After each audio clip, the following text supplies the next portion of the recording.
ఓం నమో భగవతే వాసుదేవాయ.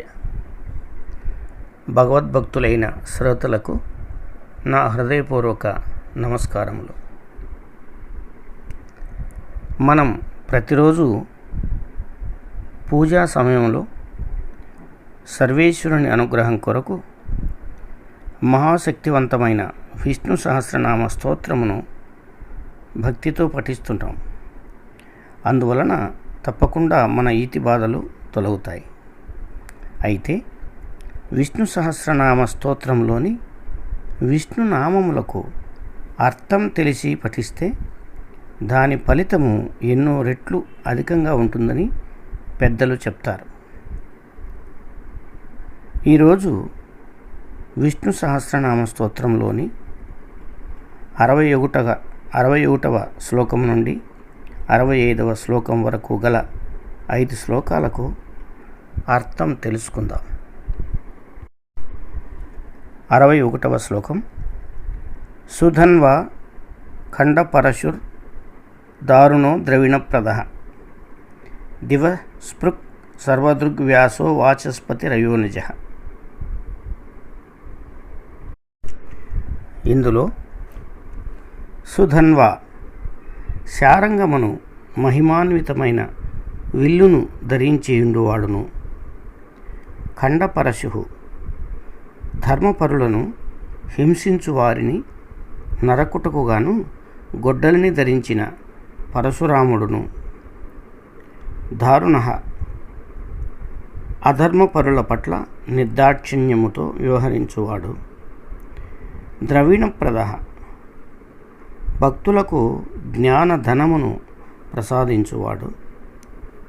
దివస్పృక్ విశ్వరూపుడుగా ఆకాశమునంటువాడును.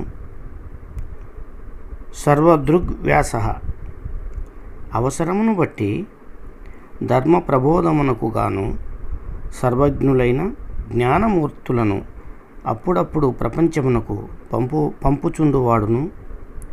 వాచస్పతి రయోనిజః వేదమంత్ర స్వరూపుడును అయిన శ్రీమన్నారాయణునకు శిరస నమస్కరించుచున్నాను. 62వ శ్లోకం. త్రిసామ సామగః సామ నిర్వాణం భేషజం బిసక్ సన్యాసకృత్ శమః శాంతో నిష్ఠా శాంతి పరాయణం. ఇందులో త్రిసామ బృహత్ రథంతర వామదేవములని ప్రసిద్ధికెక్కిన 3 సామ మంత్రములచే ప్రస్తుతింపబడుచుండువాడును. సామగః సామగానము చేయు ఉద్గాతయును. సామ వేద చతుష్టయమునందు సామవేదమైనవాడును. నిర్వాణం సర్వదుఃఖ నివృత్తి లక్షణమైన పరమానంద స్వరూపుడును. భేషజం జనన మరణ రూపమైన జాడ్యమును నివారించు దివ్యమైన ఔషధము అయినవాడును. బిషక్ భవరోగములను నిర్మూలించు వైద్యుడును. సన్యాసకృత్ సర్వసంగ పరిత్యాగ రూపమైన ఉత్తమ వ్యవస్థ ఏర్పరిచినవాడును. శమః ప్రశాంత చిత్తము నిశ్చలమైన మనస్సు కలవాడును. శాంతః విషయ భోగాసక్తి లేనివాడును.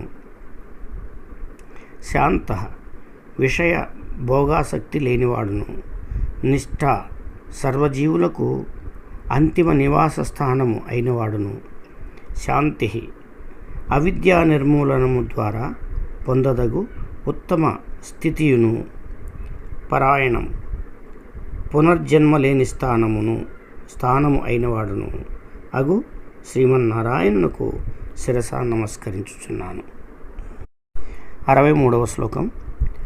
శుభాంగః శాంతిదః స్రష్ట కుముదః కువలేశయః గోహితో గోపతిర్ గోప్తా వృషభాక్షో వృషప్రియః.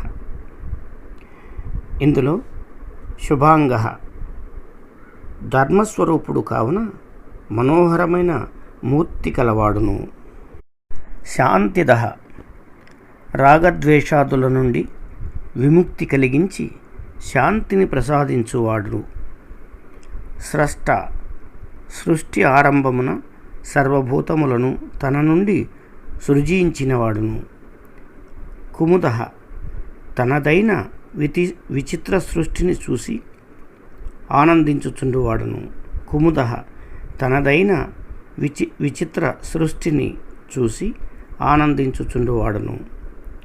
కువలేశయ భూమిని చుట్టియుండు సముద్రమున విశ్రమించుచుండువాడును. గోహిత విశ్వశ్రేయము కొరకే అవతరించుచుండువాడును. గోపతి సాంసారిక జీవితమున తపించుపోవు వారికి శాంతి చేకూర్చువాడును. గోప్త తనదైన మాయాశక్తి ద్వారా మరుగున పడియుండువాడును. వృషభాక్ష సర్వదా ధర్మదృష్టినే కలిగియుండువాడును. వృషప్రియ ధర్మస్వరూపులను ప్రేమించువాడును అయినట్టి శ్రీమన్నారాయణునకు శిరసా నమస్కరించుచున్నాను. 64వ శ్లోకం. అనివర్తి నివృత్తాత్మ సంక్షేప్త క్షేమకృత్ శివ శ్రీవత్సవక్షా శ్రీవాస శ్రీపతి శ్రీమతాంబర. అనివర్తి ధర్మ మార్గము నుండి మరలని వాడును. నివృత్తాత్మ విషయవాంఛ పరాన్ముఖుడును. అసంక్షేప్త భక్తుల నెన్నడూ విడిచిపెట్టని వాడును. క్షేమకృత్ ఆశ్రితులకు మేలు చేయువాడును. శివ తన్ను స్మరించుకొనుచుండు వారికి పవిత్రత చేకూర్చువాడును. శ్రీవత్సవక్షా పవిత్రమైన భృగుపాద చిహ్నము వక్షస్థలమున కలవాడును. శ్రీవాస సర్వ ఐశ్వర్యములకు నిలయమైన వాడును. శ్రీపతి పరాశక్తి తన ఆధీనమునందున్నవాడును. శ్రీమతాంబర వేద విద్యా స్వరూపమైన ఐశ్వర్యము కలవారిలో శ్రేష్ఠుడును అయిన శ్రీమన్నారాయణునకు శిరసా నమస్కరించుచున్నాను. 65వ శ్లోకం. శ్రీధ శ్రీశ శ్రీనివాస శ్రీనిధి శ్రీవిభావన శ్రీధర శ్రీకర శ్రేయ శ్రీమాన్ లోకత్రయాశ్రయ. శ్రీధ నిశ్చల భక్తి కలవారికి జ్ఞాన సంపద ఇచ్చేవాడును. శ్రీశ భక్తులలోని సద్గుణములు పెంపొందించు శ్రీ మహాలక్ష్మికి నాథుడును. శ్రీనివాస పవిత్ర హృదయములలో సర్వదా ప్రకాశించుచుండువాడును. శ్రీనిధి నిఖిల సంపదలకు నిలయమైన వాడును. శ్రీ విభావన ఎవరి అర్హతకు తగిన ఐశ్వర్యమును వారికి అందజేయువాడును. శ్రీధర సర్వదా సర్వశక్తి సంపన్నుడు పరిపూర్ణుడు అయినవాడును. శ్రీకర నిరంతరము తన్ను సేవించుచుండు వారికి సర్వశ్రేయములు సమకూర్చువాడును. శ్రేయ భక్తులను అనుభవించు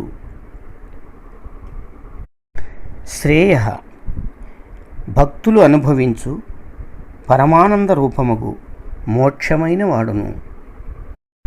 శ్రీమాన్ సర్వ విధములైన విశేష గుణములచే శోభించుచుండువాడును. లోకత్రయాశ్రయ ముల్లోకములకు మూలాధారమైన వాడును అయిన శ్రీమన్నారాయణునకు శిరస